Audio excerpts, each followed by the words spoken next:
$5,000, you guys. So we have made it. We are halfway through our $10,000 savings goal.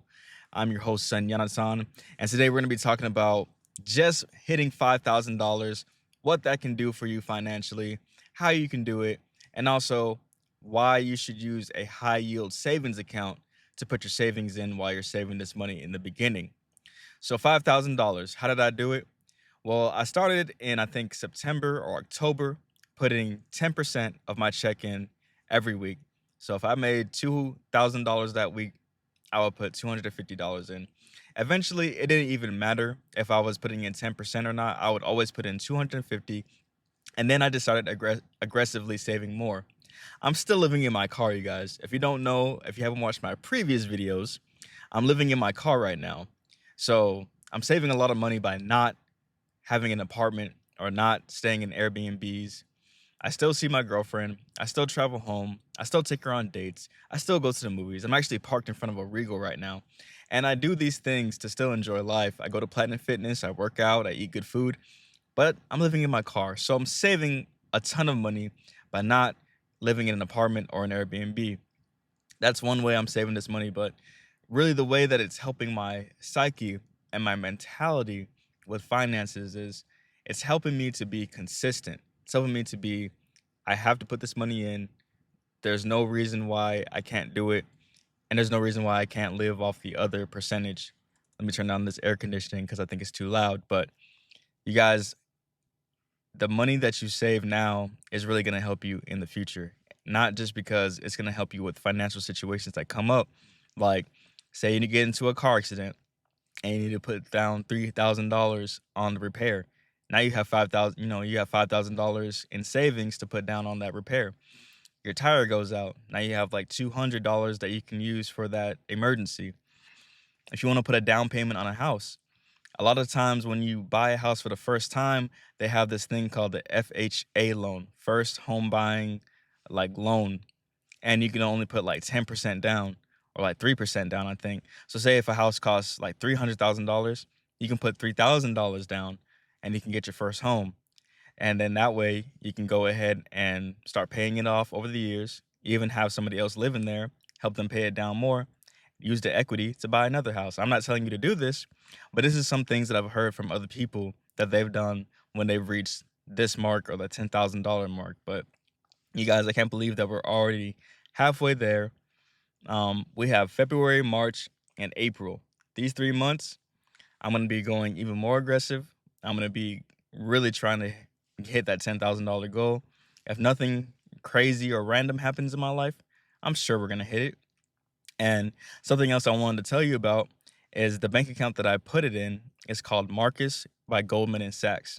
So Goldman and Sachs is one of the biggest banks, like with JP Morgan, Wells Fargo, Bank of America in the United States. And they have it used to be a 4.0 annual percentage yield. And all that means is that annually, yearly, they'll give you 4% for the money that you have inside the bank. So, say if you have $100 in the bank for the whole year, by the end of the year, they will give you 4% interest, which is $4. So, imagine if you had $1,000, it would be $40 that they would give you for the whole year. $10,000, it would be $400. $100,000, $4,000. $1 million, $40,000. So my goal is to keep on aggressively saving, eventually invest into the stock market because the stock market has been annually earning about 10% a year for the past 20 years. Last year it went up 20%. So stocks do go up and down, so you do have to be careful. It is a lot more risk involved. But this is why I'm starting with the high yield savings account because it's just very simple, straightforward. It's FIDC insured, so all your money's insured. So even if the markets go crazy, you're still gonna get that percentage. They may fluctuate, but at least you're getting something.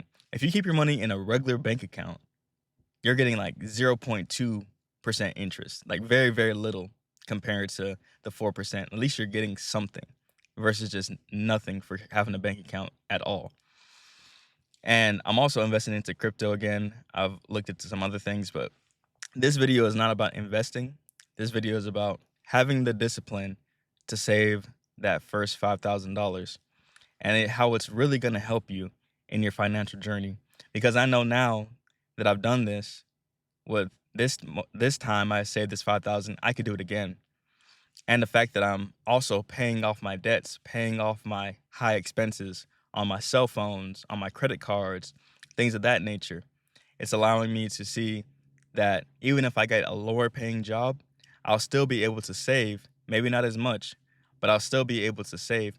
Then another blessing that comes with having more money in the bank is that you get to take action on ideas that you want to do. Like I have so many ideas flowing through me all day, every day. And sometimes I don't have the capital to be able to take care of or to even do those ideas, to fund those ideas. So, like, say if I wanted, I'm a painter. So, say if I wanted to start a painting business, now I feel more free to go ahead and buy some paint, some brushes, some rollers, and go ahead and start knocking on people's doors and painting. See, it gives you more confidence to do the things that you want to do. Because when you are in a mindset of lack, when you're in a mindset of trying to hold on to everything and not wanting to spend anything, you feel trapped. You may have the ideas, but you don't have any way to execute them. It's like you need capital from somebody else. That's why people have investors. People are like, oh, I need somebody to believe in my vision so that way I'm able to do my dream. But I think that that is not the best way to go about it because one, you may have to owe them people back.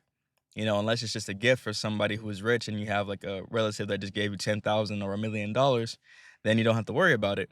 But if you're expected to pay this money back, that can put pressure on you. But if you know that you save the money on your own and then you execute your own plan, you will have so much more confidence in your ability to succeed in that goal. And so, one thing I just realized is that the more money that you have saved, the more opportunities really present themselves because you feel more free to take a chance. When you are constrained and feeling broke and stuck, you will not want to take the chance. Another thing that I've realized is that I don't need to, like I say, if I'm selling something, I sell things on eBay or I sell things on OfferUp. Those are another way that I make money. Before, I would always be trying to get the maximum price for whatever I'm selling. Like, say if I'm selling a pair of AirPods, if I bought the AirPods for 150, I'm trying to at least get 200 or like 225. I'm trying to make a little bit of profit. But now, even if I make 175, that's $25 more towards me. It's like I'm not worried about trying to make the maximum amount of money anymore because one, I don't want a lot of things. I don't want to carry a lot of things with me because things can get lost, they can get damaged, they can get broken. Um, Somebody can steal them. And so the more things you have, the more stuff you're carrying with you. So the less things you have more space and freedom to move.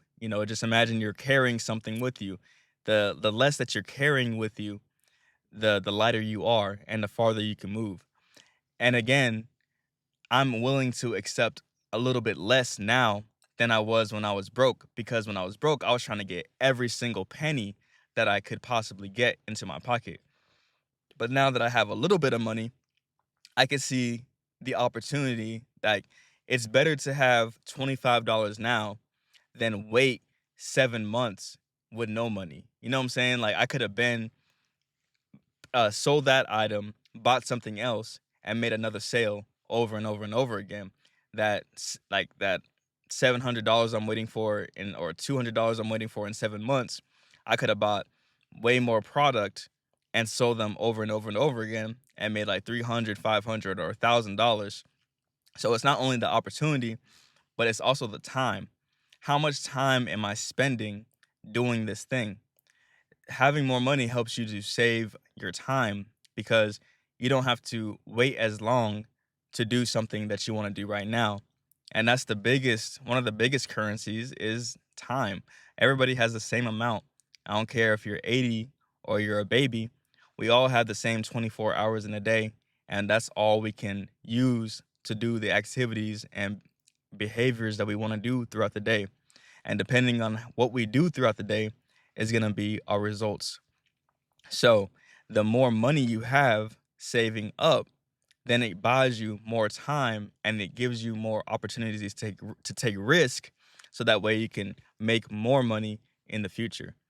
And it's just freeing. It feels good to know that like if there was an emergency, I'm not going to be broke. I'll be able to afford, small emergencies or small costs.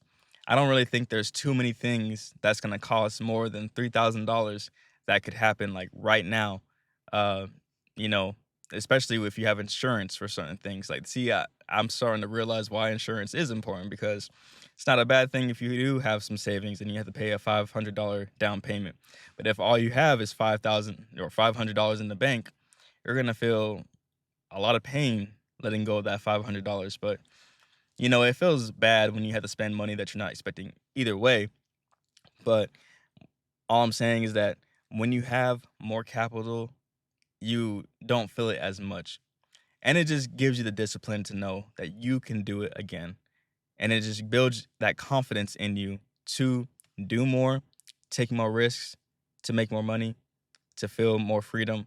And again, everything's not all material, but everything does come with this discipline and the security of this paper, this fiat currency that we have in our society. So, unless you just want to be a cave person and you don't want to live in society and you don't want to do all the things that are necessary, then that's fine. But if you do, then these are some of the things you're going to want to consider if you're going to be living in this life, and just understand that it's going to get better. The more you stay disciplined, the more you put away, everything's going to be all right.